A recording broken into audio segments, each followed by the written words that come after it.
Lord, handa na po akong magbalik loob sa iyo. Ako po si Father Fiel Pareha at ito po ang ating segment, ang Daily Devotion, na kung saan tayo po ay magdarasal, magbabasa at magninilay kasama ng salita ng Diyos sa buong taon. Manalangin tayo. Sa ngalan ng Ama, ng Anak at ng Espiritu Santo. Amen. Halina, banal na Espiritu, liwanagan mo ang aming puso at isip nang maunawaan at may sa buhay namin ng iyong salita.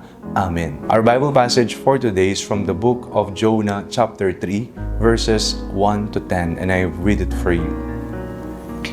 The word of the Lord came to Jonah a second time, saying, "Get up, go to Nineveh, the great city, and proclaim to it the message that I tell you."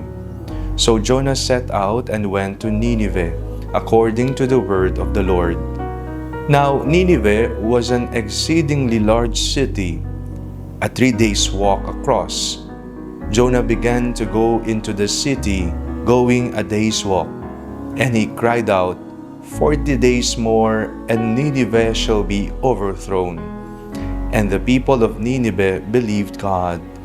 They proclaimed a fast, and everyone, great and small, put on sackcloth. When the news reached the king of Nineveh, he rose from his throne, removed his robe, covered himself with sackcloth, and sat in ashes. Then he had a proclamation made in Nineveh.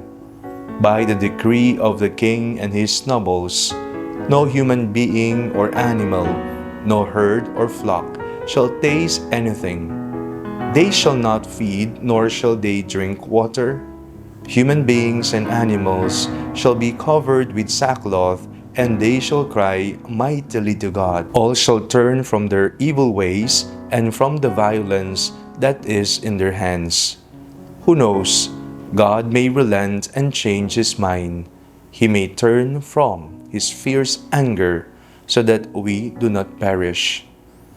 When God saw that they did, how they turned from their evil ways, God changed his mind about the calamity that he had said he will bring upon them, and he did not do it. Ngayong panahon ng Kwaresma, isa po sa matingkad na panawagan ay ang pagbabalik loob sa Diyos.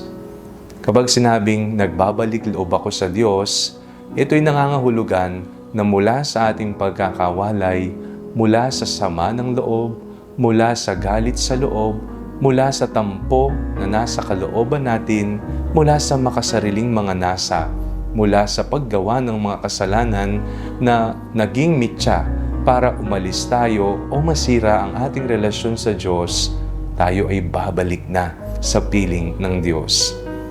Ngayong panahon ng Kwaresma, sa pamamagitan ng pag-aayuno, ng pananalangin, ng pagkakawang gawa, ng pananahimik, tayong lahat ay inaanyayahan na suriing muli ang ating relasyon sa Panginoon at sa ating kapwa. Matingkad na nakita natin sa buhay ni Jonas at sa kanyang pagmiministeryo, sa pagpunta niya sa dakilang bayan ng Nineveh, sa kanyang proklamasyon na kailangang magsisi ang bayan mula sa kanilang mga kasalanan. Nakita niya kung papaanong ang Panginoon ay nagbagong isip. Hindi niya pinarusahan ng bayan, bagkus sapagkat nakita niyang nagbago ang kanilang mga gawi, sila'y nagbagong buhay, nagsisi, nagbalik loob sa Diyos, binago ng Diyos ang kanyang hatol sa bayan ng Nineveh. Sa buhay po natin, maraming pagkakataon na tayo ay lumalayo ng loob sa Diyos. Pero ngayong panahon ng Kwaresma, tayo po ay pinapaalalahanan, magbalik loob na tayo sa Diyos. Sapagkat ang ating Panginoon ay isang maawain na Diyos, isa siyang mapagmahal na Diyos, isang mapagkalingang Ama na palaging naghihintay sa atin, sa ating pagbabalik. Kaya nariyan ang pangungumpisal. Ang sakramento ng kumpisal ay palaging nariyan. Pero ngayong panahon ng Kwaresma, pinapaalala sa atin na magbalik loob tayo sa Diyos kasama ng pagsisisi sa ating mga kasalanan at makakamit natin ang tunay na kapayapaan ng puso at kapatawaran mula sa Diyos sa pamamagitan ng sakramentong ito. Kailan ba ang huling kumpisal mo? Baka naman napakatagal na. Baka grade schooler ka pa lamang o kaya 5 taon na ang nakakaraan. Kailan ito? Baka naman this year, ngayong panahon ng Kwaresma, lakasan mo ang loob mo, pumila ka. Kapag narinig mo na may anunsyo na may kumpisalang bayan sa inyong parokya o kapilya, huwag kang mahiya. Pumila ka, magpakababa ka, aminin mo ang mga pagkakamali mo at hingin mo ang pagpapala ng Diyos sa pamamagitan ng sakramentong ito. Magbalik loob sa Diyos. Manalangin tayo. Panginoong Hesus, gusto ko na pong magbalik loob sa inyo.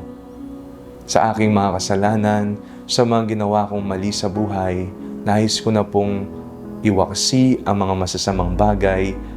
Nawa, buong puso po akong makapagbalik loob sa iyo sa pamamagitan ng sakramento ng kumpisal. Amen.